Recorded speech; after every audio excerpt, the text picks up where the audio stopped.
겟세마네에서 있었던 일, 오늘 말씀의 제목입니다. 말씀 오늘 전에 잠시 어제 말씀도 잠깐 좀 말씀을 드리면 좋을 것 같습니다.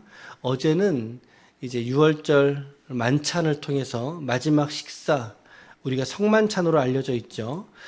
예수님의 살과 그리고 예수님의 피를 기념하는 성만찬의 새 언약을 주님께서 제정하십니다. 맺으시죠. 그러나 제자들은 그러한 예수님의 의도와 의미를 전무하는 거죠. 전혀 깨닫지 못하고 끝까지 내가 주님과 함께 하겠다라고 그런 다짐을 하지 않습니까? 그래서 14장 27절 말씀에 예수께서 제자들에게 이르시되 너희가 다 나를 버리리라 이렇게 말씀하시죠. 전부 다 너희가 나를 버릴 거야 라고 말씀하시는데 베드로가 먼저 이렇게 툭 치고 나와서 말합니다. 주님, 다 버릴지라도 저는 주님 버리지 않겠습니다. 그런 이야기 하죠. 이 말의 뉘앙스가 뭘까요? 이 말의 뉘앙스가 주님, 제가 끝까지 주님의 그 정치 개혁에 제가 함께 할 테니까 이 나머지 사람들은 싹 없어져도 저는 주님 곁에 있을게요. 그러니까 저한테만은 주님 한 자리 꼭 주셔야 돼요? 저는 그렇게 묵상이 들려왔어요. 저는 그 순간 그렇게 다짐했던 순간 베드로는 순간 닭보다도 못한 존재로 전락하게 되죠. 닭보다도 못한. 예수님이 뭐라고 말씀하세요? 30절 보세요. 예수께서 이르시되 내가 진실로 내게 이르노니 오늘 이 밤 닭이 몇 번 울기 전에? 2번 울기 전에 너가 몇 번 나를 부인하리라? 3번 나를 부인하리라. 이거 어떤 말씀이에요? 닭보다도 못하다라는 거예요. 베드로의 이 다짐과 고백이 그렇게 쓸데없다는 거죠. 쓸데없다는 거죠. 그랬더니 베드로가 다시 한번 상기하면서 주님 아니라니까요. 저 정말 주님과 함께 할 거예요 라고 끝까지 이렇게 다짐하니까 그에 못 이겨서 31절 어제 묵상 본문의 가장 마지막 절이죠.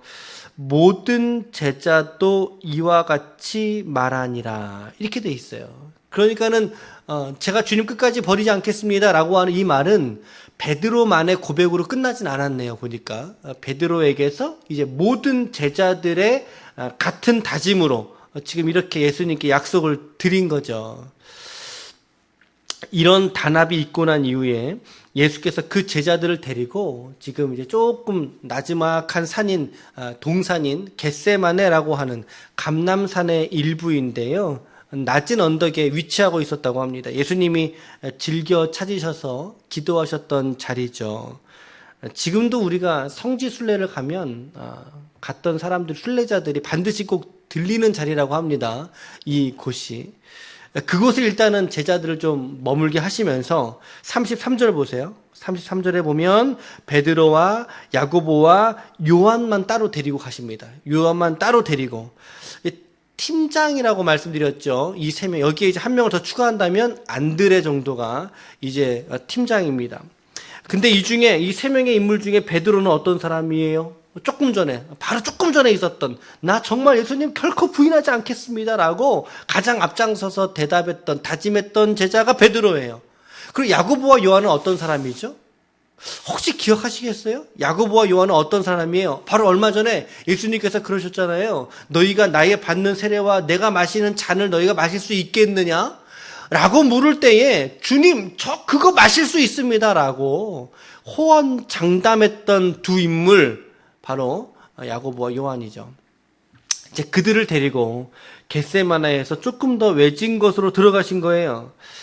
어쩌면 예수님이 그 3명의 제자들을 구별해서 데리고 가실 때 그들이 나와 함께 이 나의 어려운 이 마음 속에 함께 나와 기도했으면 좋겠다라고 하는 마음도 있을 수 있고, 또 한 가지는 저들도 나와 함께 깨어서 하나님께 기도했으면 좋겠다, 같이 한 마음이 되어서 기도했으면 좋겠다라고 하는 생각에 이들을 데리고 가지 않았을까 라고 하는 생각을 이렇게 살짝 좀 해보게 됩니다. 주님이 올라가시면서 뭐라고 말씀하십니까? 34절로 36절에 보세요. 내 마음이 심히 고민하여 죽게 되었으니. 예수님의 이 진솔한 마음, 이 고민하여 죽게 된 마음, 이 마음을 이 세 명의 애제자들이 있죠. 이들에게는 오픈하시는 거죠. 오픈하시면서 너희는 여기 머물러, 어느 일정 조금 더 올라간 지역에 너희는 여기 머물러서 깨어 있어라. 깨어 있어서 기도해다오. 이런 말씀이에요. 그러면서 이제 35절에 조금 더 나아가서 세 명의 제자들은 조금 이제 두시고 거기서 한바탕 더 조금 더 기도할 만한 거리쯤으로 조금 더 나아가셔서 거기서 땅에 엎드려 될 수 있는 대로 이때가 자기에게서 지나가기를 구하여 이르시되. 다 같이 읽어볼게요. 시작. 아빠, 아버지여, 아버지께는 모든 것이 가능하오니 이 잔을 내게서 옮기시옵소서. 그러나 나의 원대로 마시옵고 아버지의 원대로 하옵소서. 이렇게 기도를 하시죠. 이러한 애통하는, 예수님의 애통하는 마음이 이렇게 투영이 된, 반영이 된 이런 기도의 형태는요, 시편에 우리가, 시편이 150편까지의 시편이 있는데 그 시편에 여러 가지 종류가 있어요. 찬송시, 경배시, 성전시, 때로는 저주시, 때로는 애통시, 이렇게 시편을 분류하는데 그 중에서도 예수님의 이 기도는 시편의 애통시, 애가라고 불리워지는 그 시편의 맥락을 같이 하고 있다는 거죠. 그 패턴을 따르고 있어요. 그런데 그 애통하는 시편을 여러분 잘 읽어보시면요, 그 안에 하나님을 막 원망하는 내용이 막 들어있어요. 하나님을 막 원망해요. 그리고 하나님께 막 투정도 해요. 하나님 어찌하여 나를 버리셨나이까 막 이러잖아요. 주의 얼굴을 어찌하여 내게 가리셨나이까 막 이렇게 막 기도하죠. 애통하는 마음으로 하나님께 막 기도하잖아요. 하지만 그 애가가 그렇게 끝납니까? 그러지 않아요. 그러지 않지요. 그러한 상황은 변하지 않을지라도 그 시편을 가지고 하나님께 기도하는 그 시편의 기자의 마지막 결론은 뭐예요? 내가 그럼에도 불구하고 하나님 신뢰합니다. 이거 아닙니까? 내가 그럼에도 불구하고 하나님이 나의 생애 속에 가지시는 선한 역사를 나는 끝까지 붙들겠습니다. 나 하나님 포기하지 않겠습니다. 그런 결단과 결심으로 그 모든 시편의 애가시, 그런 애통하는 시편은 그렇게 기록이 되어져 있어요. 그러니까 우리가 오늘 이 예수님의 애통하는 모습 보면서 우리는 무슨 하나님이시라며, 하나님이시라면서요. 근데 이분이 왜 이렇게 힘들어 하세요? 왜 이렇게 고난스러워 하세요? 라고 할 것이 아니라는 거죠. 그렇게 받아들일 것이 아니라, 여러분, 기독론, 예수님이 누구신가라고 말할 때 기독론의 핵심이 뭐죠? 유일하게 하나를 꼽는다면 그것은 신인 양성론입니다. 신인 양성론. 그러니까 다시 말하면 예수님은 100%의, 우리가 신인 양성론의 이단에 대해서도 언급을 했었는데 50%, 그러니까는 인간 50%, 하나님 50%. 그럼 50% 합치면 몇 프로예요? 이게 100%잖아요. 이렇게 해서 예수님을 설명하면 이거 뭐라 그랬죠? 이단이에요. 이거는 기독론 이단입니다. 여러분, 예수님은 100% 하나님이시고 100% 인간이신 줄 믿으시길 바랍니다. 이거 100%예요. 주님은 여기서 어설프게 몇 대 몇 이렇게 가는 것들은 전부 다 이단입니다. 그러니까 지금 오늘의 이 장면에서는 예수님의 어떠한 측면이 강조됐다고 봐야 되는 거예요, 우리가? 인성의 측면이죠. 예수님의 인간으로서의 예수, 완벽한 인간으로서의 예수의 그 두려움, 그 애통, 그 아픔과 슬픔, 인간 예수가 자신이 짊어질 이 인류의 구원의 무게, 여러분 이게 과연 가벼웠겠느냐는 거죠. 그리고 십자가에서 그가 겪을 아픔, 여러분 우리는 압정이 여러분 발에 베어 보셨어요? 압정 밟아 보셨어요? 압정 하나 밟아도 우리는 너무나 아픕니다. 우리의 손가락이 이렇게 종이로만 베어도 우리가 아프지 않습니까? 근데 주님은 대못을 맞으시고 채찍을 맞으시고 살이 찢겨지는 십자가의 그 고난과 고통을 이미 알고 계시잖아요. 육신으로서 알고 계실 터에 그 십자가를 지나갈 그 과정들을 주님이 다 아실 텐데, 주님의 예지를 통해서 모두 알고 계실 텐데, 과연 그 속에서 나는 두렵지 않아 라고 말한다면 과연 그것이 인간이겠느냐는 거죠. 그죠? 아니죠? 죽음의 결국에는 자기의 숨이 운명에서 죽음의 자기 생명을 내어놓아야 되는 그 일들을 예수가 지금 아파하고 있고, 그 일들을 예수가 애통해하고 있는 이 시기에 주님께서 그 아픔을 이런 어조의 단어를 쓰면서 하나님께 기도하시게 될 때 우리는 인간이셨구나 라고 하는 그 주님과 우리는 오늘 마주대할 수 있어야 된다는 거죠. 그러나 예수님은 그런 애통과 눈물의 기도라 할지라도 성경 말씀 요한복음에 보니까 어떻게 되어 있어요? 땀이 피가 되도록 기도하셨다라고 이제 기록이 되어 있단 말이죠. 요한복음은 정말 이러한 장면들을 아주 세세하게 기록해 놓았어요. 꼭 병행해서 여러분들이 읽으셨으면 좋겠는데, 이런 기도를 할지라도 어떻게 하죠? 결국에는 하나님께 자신을 의탁하지 않습니까? 하나님의 원대로 하시옵소서라고 주권을 인정합니다. 이게 겟세마네 기도의 핵심이에요. 예수님도 아파요. 괴롭죠. 두려워요. 그러나 하나님, 이 일을 나의 원대로 하지 마옵시고 아버지의 뜻대로 되기를 원하나이다. 오늘 저와 여러분들의 기도가 우리 인생에 대한 주권을 하나님께 분명히 의탁드릴 수 있는 거룩한 기도가 될 수 있기를 축복합니다. 주님이 지금 그렇게 하나님께 기도하고 계시다라는 거죠. 그러나 37절에 보니까 37절에 돌아오사, 제자들이 자고 있는 거 보시는 거예요. 베드로에게 이르시되 시몬아 네가 자느냐? 1시간도 깨어 있을 수 없더냐. 여기서 말한 1시간은 그냥 1hour입니다. 뭐 더도 덜도 말고 1시간도 깨어 있을 수, 1hour를 깨어 있을 수 없더냐라고 주님 말씀하시죠. 시험에 들지 않게 무엇해라? 깨어 있어서 기도하라. 또 올라가서 기도하다가 내려와 보니까는 이 제자들 이럴 때는 이것들이 이래야 되는데 이 사람들이 자는 거예요. 그러니까 이제 성경에 뭐라고 되어 있어요? 주님께 할 말이 없는지라. 그렇죠. 깨우고 또 올라가십니다. 3번이나 반복해서 이 일이 일어나고 이제는 때가 되었도다. 인자가 죄인의 손에 팔리느니라. 여기까지가 우리가 읽었어요. 오늘 3가지 적용을 좀 짧게 드리길 원하는데 3가지로. 첫 번째는 뭐냐면 슬픔이 기도의 동기가 될 수 있다는 것입니다. 슬픔이라는 감정이 기도의 동기가 될 수 있다는 거예요. 오늘 예수님이 겟세마네로 올라가면서 어떤 마음의 상태였어요? 33절에 보면 데리고 가실새 심히 놀라셨고 슬퍼했다라고 기록하고 있습니다. 슬퍼했다. 여기서 놀랐다는 말은 가장 큰 일 앞에서 그 일의 어떤 무게나 중압감이 너무나 크다는 것에 놀랬다는 이런 의미일 것 같고요. 그리고 또 한 가지 예수님의 감정이 어땠다고요? 슬펐다라는 거죠. 슬펐다. 그리고 예수님의 기도에서도 우리는 충분히 애통의 모습을 발견할 수 있습니다.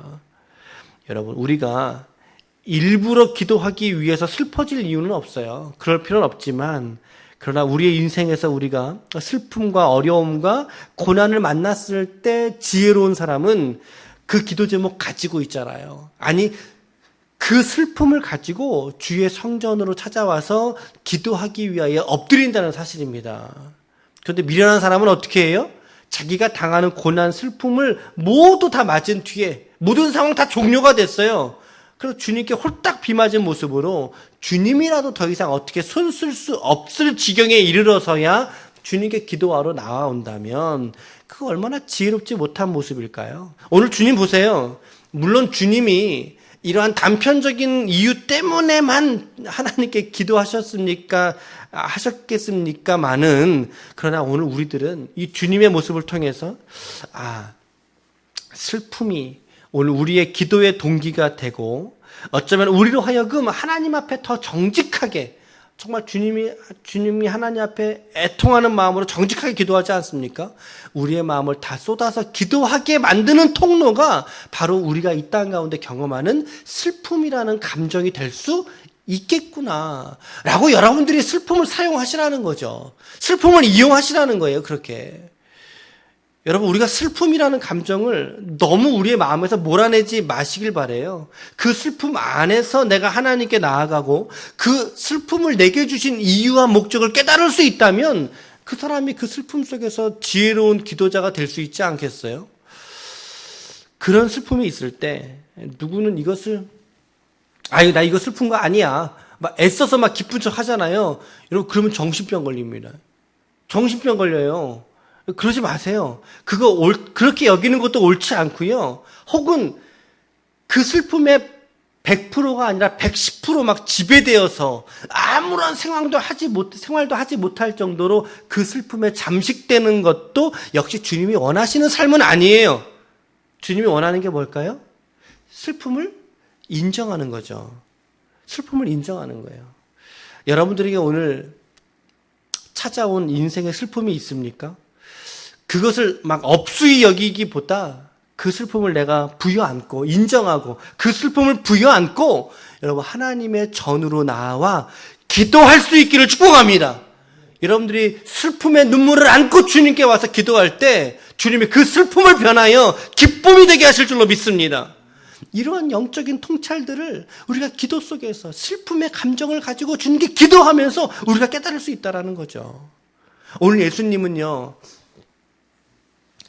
죽음으로부터 구출받기를 원하셨던 거예요. 원하셨지만 그러나 예수님은 죽음을 통과해서 죽음을 지나서 구출받을 것이고 더 나아가 부활로서 예수는 영광의 옷을 입으실 줄로 믿습니다.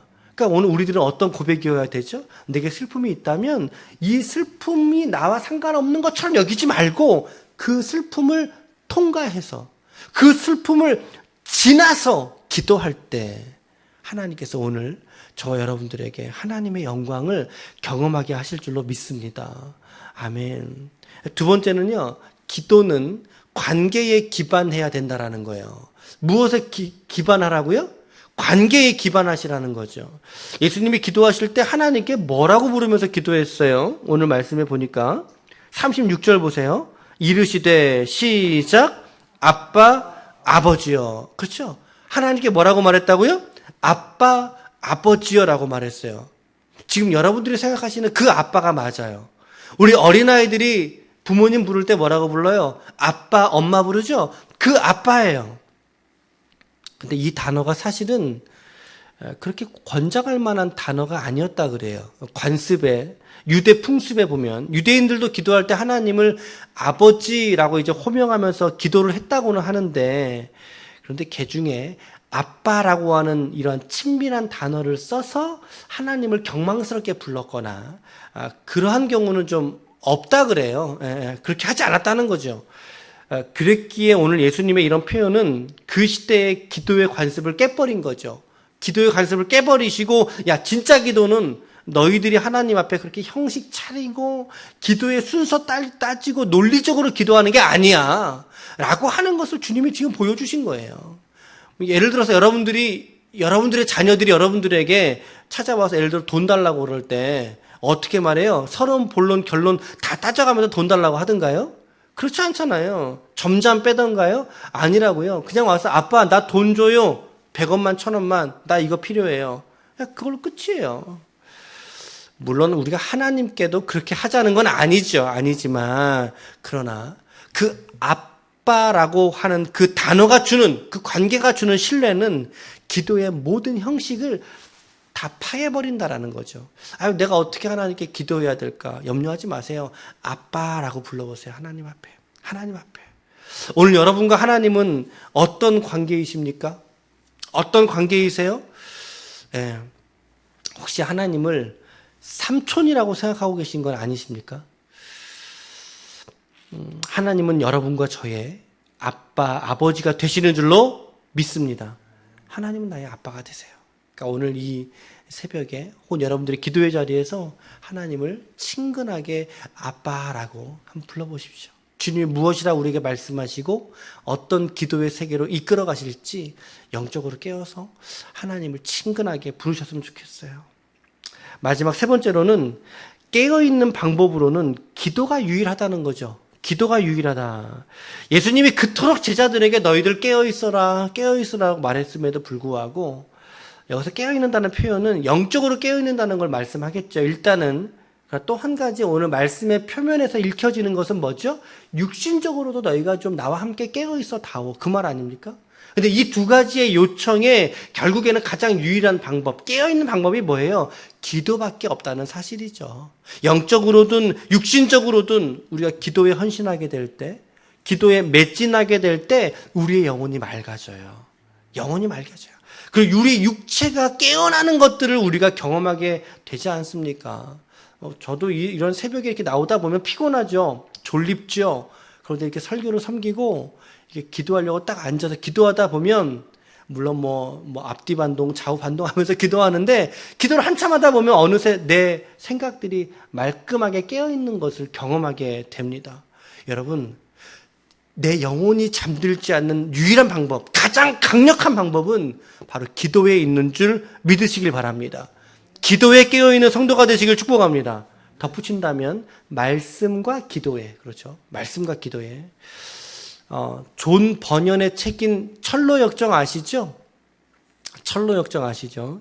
거기에 이제 크리스찬이라는 사람이 나오죠. 주인공이잖아요. 그럼 마지막 장면쯤에 가면은 십자가 밑에서 자기의 짐을 딱 벗거든요. 자기의 짐을 벗고 성화의 삶으로 진입을 해요. 성화의 삶으로 그가 나아가는데 발에다가 착고에 매여서 자고 있는 세 사람을 발견하게 됩니다. 세 사람을. 첫 번째 사람은 순진이라는 사람이고, 둘째 사람은 나태, 세 번째 사람은 거만이라는 사람을 만나게 돼요. 근데 당신들 왜 자고 있습니까? 라고 물었더니 순진은 뭐라고 말하냐면요. 아유, 나는 위험하다고 느끼지 않아요. 이렇게 대답을 해요. 순진이라는 게. 근데 나태는 뭐라고 말하냐면 아이고, 나는 아직 좀 더 자야 되겠어. 이렇게 말하고, 거만이라는 사람은 아니, 각자가 해야 될 일이 있는 마당에 당신 뭘 말합니까? 나는 할 일이 있는 거니까 참견하지 말고 가세요. 이렇게 말했다는 거죠. 순진하다는 표현이 결코 좋은 의미에서 쓰인 거는 아닌 것 같아요. 신앙적으로 보자면. 여러분, 우리가 우리의 성화의 삶에서 깨어 있어야 될 세 가지의 성품이나 주제에 대해서 오늘 말씀하고 있는 거예요. 이 철로역장이. 첫 번째는 여러분들은 순진함에 깨어 있기를 바랍니다. 순진함에 깨어 있어야 돼요, 여러분. 의식하지 못하면 안 된다는 거죠. 두 번째는 나태함에 깨어 있기를 바랍니다. 더 자겠다고 생각하지 말고 자고 있는 나의 영혼을 깨어서 주님께 외쳐야 되는 거죠. 내 영혼의 외침을. 세 번째는 거만에 깨어 있기를 바랍니다. 스스로 높아지고 자고라 그러죠. 거만하고 교만해질 때 교만은 패망의 앞잡이라고 성경이 되어져 있죠. 우리 마음이 완악해진다라는 거예요. 우리가 깨어 있어야 될 세 가지의 주제까지 오늘 조금 더 말씀을 드렸습니다. 결론의 말씀 드리겠습니다. 여러분, 겟세마네에서 오늘 일어난 사건의 일들은 기도의 시간이었습니다. 기도의 사건이었죠. 오늘 이렇게 말씀드리고 쭉 이렇게 해설해 가면서 드렸던 이야기 중에 여러분 각자의 나름대로 적용할 수 있는 힌트나 주제를 발견하셨다면 오늘 그것 붙들고 주님께 기도할 수 있길 바라는데요. 저는 세 가지로 적용드렸어요. 첫 번째는 슬픔도 기도의 동기가 된다. 내게 있는 슬픔 안에서 주저하지 마시고 주님께 그 감정 쌓아안고 주님께 나아오십시오. 예. 두 번째는 기도는 하나님과의 관계가 기초가 된다. 하나님을 아빠라고 부르십시오. 아빠, 아버지라고 친밀함으로 주님께 나아가십시오. 세 번째는 이 깨어있는 유일한 방법은 기도밖에 없다는 사실이죠. 말씀과 기도에 깨어있는. 오늘 주신 이 말씀들 여러분 조금 더 묵상하시고 이 말씀을 가지고 여러분들의 녹아져 있는 일상의 삶으로 들어가십시오. 그래서 그 속에서 하나님의 말씀에 오늘도 순종하고 뜻을 이루어갈 수 있는 하나님의 거룩한 교회들이 모두 되시기를 예수 그리스도의 이름으로 간절히 축원합니다. 아멘. 기도하시겠습니다.